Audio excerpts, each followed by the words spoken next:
Welcome back. Now y'all know Revolt Black News is always about the collabs. Well, Revolt and Adidas are coming together to end plastic waste because Adidas has been about the environmental work to establish more sustainable approaches. And y'all know the vibes when minds alike connect. So I'm bringing in some very special guests now, interestingly enough, from the world of fashion, because it's a part of the culture that many don't think of when it comes to sustainability, but it's really important to ending plastic waste. So joining me is Dechel McKillian. She's a celebrity stylist whose clients include Nicki Minaj and Drake. She's also the founder and creative director of Gallery LA. It's a showroom that curates sustainable fashion from emerging brands worldwide. Also with us is Brandon Blackwood, a global handbag designer who sources ethical materials from around the world. Welcome to you both. Thank you for Thank you for having me. having us. Absolutely. Dechel, I'll start with you. Tell us a little bit about Gallery LA, how it came to fruition, and what inspired you to pursue this particular lane. Yeah, so when I was working as a celebrity stylist, I was going on tour with Lil Wayne and the Black Eyed Peas, and we were doing world tours. And I just began to really notice fashion's impact on people who are making the clothes as well as our planet, going through places and seeing like beaches covered with lots of trash. A lot of that trash is like you can see the clothing, the shoes just like strung along. And as a stylist, I know that when you put something on a celebrity, people just buy it because it's on a celebrity. And that really contributes to fashion's negative impact. So I wanted to just do things more responsible. So I started researching sustainable brands, and I felt like they weren't the first ones to pop up on a Google search. It was actually really hard to find brands that weren't just yoga or DIY or the traditional, like kind of granola, eco friendly image, things that I would actually wear myself or put on my celebrity clients. And that's how Gallery LA was born. I found all these incredible designers all around the world. I started to decode their sustainable messages. And I felt like if I was having a hard of a time, like women like me were as well.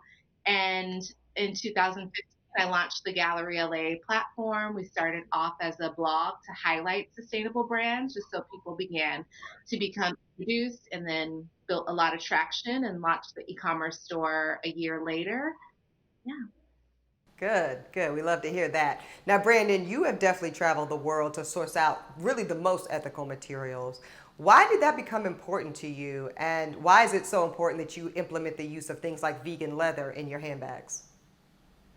I think just as a consumer, we're constantly kind of programmed to just like buy very quickly without thought. And I didn't want to go into making my line without, having a sort of kind of foundation. And the foundation for us was definitely like sustainability. And I felt like with the brand, we had to sort of find a way to make things that were trendy and that catch on and like things that would overall make our brand grow, but at the same time do it in like a very like responsible way. So we've like done everything from looking into like Pinatex, things like that, like pineapple leather, algae leather, things like that, just trying to like forward the brand. So yeah.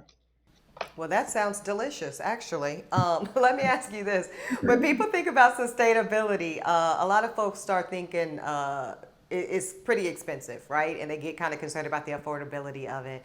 I know that you guys have to take that stuff in concern with what you're doing. But Brandon, how do you address the affordability issue with also the fact that consumers are conscious now and they really do want to be able to do good while looking good? How do you reconcile the affordability and the conscious level for consumers? I honestly think that whole kind of correlation is such like a myth. You can be sustainable while keeping your price points low.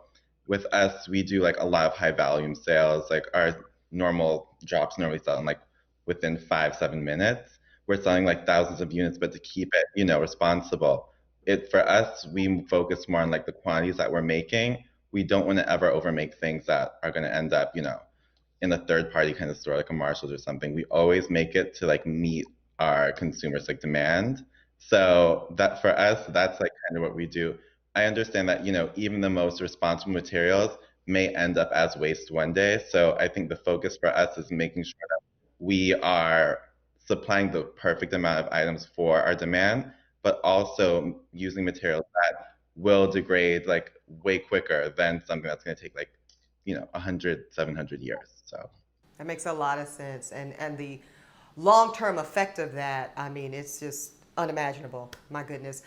Brandon and Dechel, I'll start with you though, Brandon, in closing.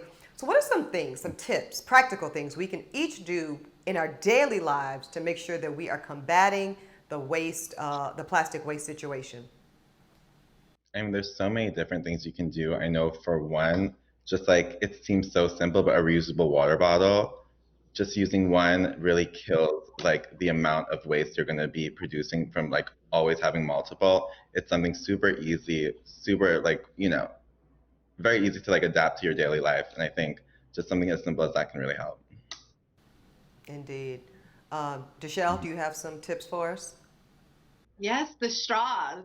I mean, again, like going through that drive-through to say, nope, I will like use my own glass straw. I mean, it's just, again, like so simple, but it really adds up. Like when I'm walking along the beach, that's all I see is straws. And so, yeah, that's a simple tip. Another one my dentist told me about, of course, is just having like a sustainable toothbrush, just because A, it's better for your dental hygiene, and B, you're literally not throwing away plastic toothbrushes month after month after month. So that's a good one as well. Any other tips for us before we go? I would say also just like using matches instead of a lighter. Think of how many lighters you just use, and then it becomes a whole thing. That's way more waste. A match, simple, cardboard, easy to use. So Oh, bring your own reusable bags to the grocery store. That is huge, like they're still giving our groceries in plastic. So just bringing your own eliminates that plastic waste as well. Dechel, Brandon, thank you both so much for joining and for really kind of highlighting the importance of this sustainability issue, particularly in the world of fashion. We appreciate your time and thank you for all the work that you're doing. We also want to thank Adidas for partnering with Revolt to spotlight the issue and give a special shout out to their Stan Smith collection because it uses all recycled materials. Also, be sure to check out their Parley collection because it's all products created from upcycled marine plastic waste in lieu of virgin plastic.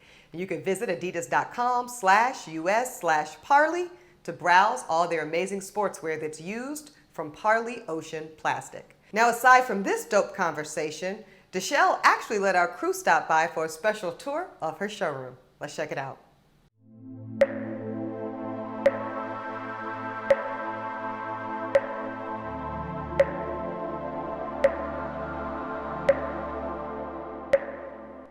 Hi everyone, I'm Dechel McKillian. I'm the founder of Gallery LA. Welcome to our showroom. Come on in.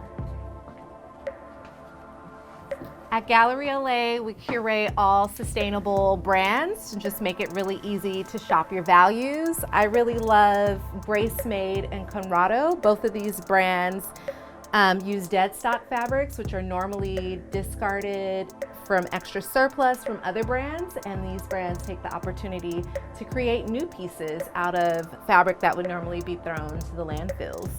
Other Sea makes this bikini with EcoNile, which is a fabric that's made out of recycled fishing nets. They're being pulled out of the ocean, and I think it's great that we can save pollution by creating swimwear.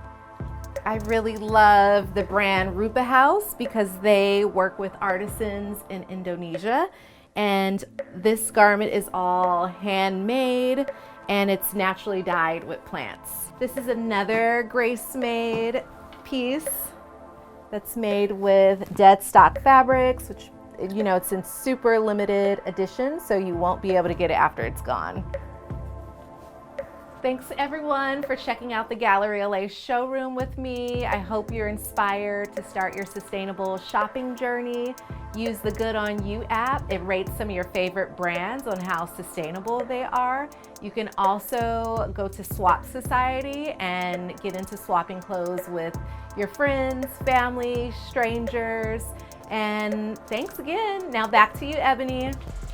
All right, y'all. Now, usually this is the part of the show where I point you towards a resource that brings the episode home. But in honor of Women's History Month, I'm going to bring this episode to a close by pointing you towards one of the most crucial resources here at Revolt Black News, and that is the women that make this show possible. I'm going to say their names so y'all can put a face to the invaluable work that they do each and every week. Assistant Editor, Henny Basiri. Production Coordinator, Liza Villanueva. Associate Producer, J.D. Kearse. Assistant Writer, Jasmine Hardy. Producer, Courtney Neal. Production Manager, China Stallworth. Head of Content and Production, Sharice McKenzie. And last but certainly never least, my fellow executive producer, Ms. Tiffany Watkins. I salute each and every one of these queens as they help me bring the heat and keep our people in the know. I love and respect you all very much. For Revolt Black News, I'm your host, Eboni K. Williams. See you next time.